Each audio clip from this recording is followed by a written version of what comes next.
Speaker గారు ప్రాతినిధ్యం వహిస్తున్న నర్సీపట్నంలో తెలుగుదేశం పార్టీ నాయకులు సుమారుగా 5 కోట్ల రూపాయలతో ఇసుక మరి దోపిడీకి రెడీ అవుతున్నారు.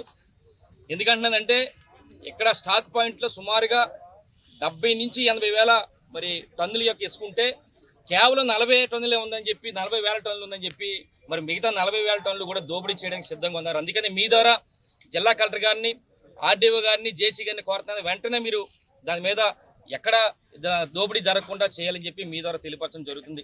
ముఖ్యంగా చెప్పాలంటే ఈరోజు నర్సీపట్నం సంబంధించి ఇసుక స్టాక్ పాయింట్ గబ్బాల్లో ఉంది.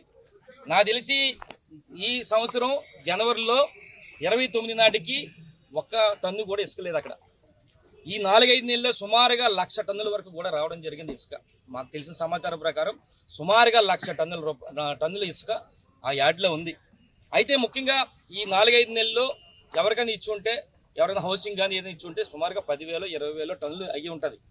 అంటే మిగతా 80,000 టన్నులు, 70,000 నుంచి 80,000 టన్నులు ఉన్న దాన్ని ఈరోజు 40,000 టన్నులు అని చెప్పి చూపించి మిగతా 30,000 టన్నులు, 40,000 టన్నులు కూడా దోచుకోవడానికి, అంటే సుమారుగా 5 కోట్ల రూపాయలు దోచుకోవడానికి తెలుగుదేశం పార్టీ నాయకులు సిద్ధంగా ఉన్నారని చెప్పి మీ ద్వారా తెలియపరచడం జరుగుతుంది. ఎందుకంటే సుమారుగా వీళ్ళ రేట్ల ప్రకారం చూస్తే మరి గతంలో 1,400 రూపాయలు మరి టన్ను ఉండేది, ఇప్పుడు 1,225 అంటున్నారు. వాళ్ళ రేటు ప్రకారం చూస్తే సుమారుగా 30,000 టన్నులు కానీ అయితే 3 కోట్ల పైగా, అంటే సుమారుగా 4.5-5 కోట్ల వరకు కూడా దోపిడీ జరుగుతుందని మరి మీ ద్వారా తెలియపరచడం జరుగుతుంది. అందుకనే మేము అంటున్నప్పుడే, ఎందుకంటేనంటే ఈరోజు ఏదైతే 4వ తారీఖుని మరి ఎలక్షన్లు డిక్లేర్ అయినాయో, ఫలితాలు వచ్చినాయో, ఆ రోజే తెలుగుదేశం పార్టీ నాయకులు అక్కడికి వెళ్ళి తాళాలు వేయడం, మరి తాళాలు వేసిన తర్వాత మరి ఏం జరిగిందో ఈ 4 రోజుల నుంచి తెలియదు, ఇసుక ఉందా లేదో కూడా తెలియదు. అసలు తాళాలు వేసింది ఎవరు, తాళాలు వేయమంది ఎవరు కూడా వెంటనే మరి పోలీసు వారు కానీ, అధికారులు కానీ అందరూ కూడా మరి చేయాలని చెప్పి వాళ్ళ మీద చర్యలు తీసుకోవాలని చెప్పి ఈ సందర్భంగా తెలియపరచడం జరుగుతుంది. ముఖ్యంగా చెప్పాలంటే ఈరోజు చూస్తే అక్కడ చాలా మంది అధికారులు వెళ్ళారు, టేబుల్తో కొలుస్తున్నారు. టేబుల్తో కొలిసి 30,000 ఒకరు అంటారు, టన్నులు 40,000 అంటారు, 50,000 అంటారు. ఇది కాకుండా మేము ఒకళ్ళనే కోరుతున్నాం, కలెక్టర్ గారిని కోరేది ఏంటంటే ఏదైతే ఈ 4 నెలల్లో 5 నెలల్లో ఎన్ని టన్నులు లారీల్లో ఇక్కడికి వచ్చిందో రికార్డు తీయించండి. ఫస్ట్ ఎన్ని టన్నులు ఇక్కడి నుంచి వెళ్ళింది రికార్డు తీయించండి. ఎందుకంటే రికార్డు మరి మైన్స్ వాళ్ళ దగ్గర ఉందా, లేకపోతే రెవెన్యూ దగ్గర ఉందా, ఎవరి దగ్గర మాకు తెలియదు. కానీ ఎట్టి పైసలు కూడా ఎన్ని టన్నులు ఇక్కడికి వచ్చింది అనేది మాకు సమాచారం. సుమారుగా 1,00,000 టన్నులని ఉంది.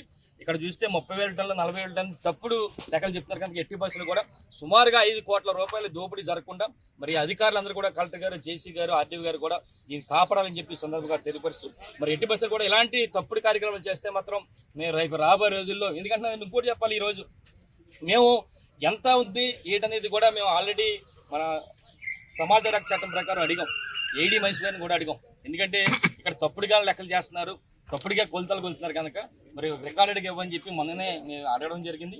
దాంతోపాటు ముఖ్యంగా చూస్తే ఈరోజు ఇంకోటి ఏంటంటే అక్కడ బోర్డు పెట్టారు ఈరోజు నుంచి ఇసుక అని చెప్పి. ఏమంటున్నారంటే నూతన ఉచిత ఇసుక విధానం అని చెప్పి అన్నారు. చాలా మంచిది, ఎందుకంటే ప్రజలందరూ కూడా తెలుగుదేశం ప్రభుత్వం రాగానే అయితే ఉచితంగా ఇసుక ఇస్తారు అని చాలా మంది ఎదురు చూస్తున్న తరుణంలో ఈ బోర్డు పెడుతూ అక్కడ ఇసుక స్టాక్ బండి దగ్గర కిందని 1,225 రూపాయలు డిపో వద్ద ఇసుక అంటారు. మాకు అర్థం కావట్లేదు. ఇక్కడేమో ఉచిత విధానం అంటున్నారు ఇసుక, ఇక్కడ టన్ను 25 అంటున్నారు. ఒకటే కొడుతున్నా ఈరోజు ప్రభుత్వం ఏమంటున్నారంటే మీరు 1,225 కానీ కలెక్ట్ చేసినట్టయితే ఈ ఉచిత ఇసుక అనేది అంతా తీసేయండి, నూతన ఇసుక విధానం పెట్టండి తప్ప ఉచితం పెట్టకండి. ఉచిత ఇసుక విధానాన్ని పెట్టినట్లయితే మాత్రం ఈ 1,225,000 రూపాయలు కూడా తీయాలని చెప్పి మేము కోరుతున్నాం. ఎందుకంటే ప్రజలందరూ కూడా ఉచితంగా ఇస్తారు. మరి గత తెలుగుదేశం ప్రభుత్వంలో, గత జగనన్న ప్రభుత్వంలో 1,400 ఇచ్చారు, ఇప్పుడు 1,225 రూపాయలు ఇస్తారు. అంటే సుమారుగా 175 రూపాయలు తగ్గించారు. గతంలో 1,400 పట్టుకెళ్ళేవారు, ఇప్పుడు 1,225 అంటారు. అంటే సుమారుగా 175 రూపాయలే టన్నుకి తగ్గించారు. కానీ దీనికి చూస్తే ఎన్నికల ముందు ఫ్రీగా ఇస్తామని చెప్పి అన్నారు, చాలా మంది ఫ్రీ అనుకొని చెప్పి ఈ రోజు కూడా చాలా మంది ఇసుక డిపోల దగ్గరికి వెళ్తున్న పరిస్థితి. ఏమంటే ఫ్రీగా ఇస్తున్నారు కనుక ఫ్రీగా పట్టుకెళ్తాను. దయచేసి ఇక్కడ కోరుతాను, జేసీ గారిని కానీ అధికారులందరూ కూడా మన కలెక్టర్ గారిని కోరుతాను, ఇది కరెక్షన్ చేయండి. ఫస్ట్ ఉచితమా కాదా, ఉచితం అయితే ఈ రేటు తీసేయండి, ఈ రేటు ఉంటే ఉచితం అనేది వాడికి తీయాలని చెప్పి సందర్భం కోరుకుంటూ మరొకసారి చివరగా మరి జిల్లా కలెక్టర్ గారిని కోరుతున్నాను.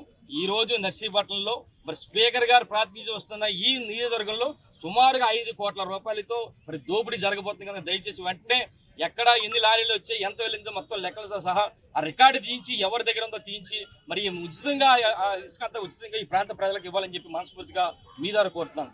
నమస్కారం. జై జగన్నాథ్.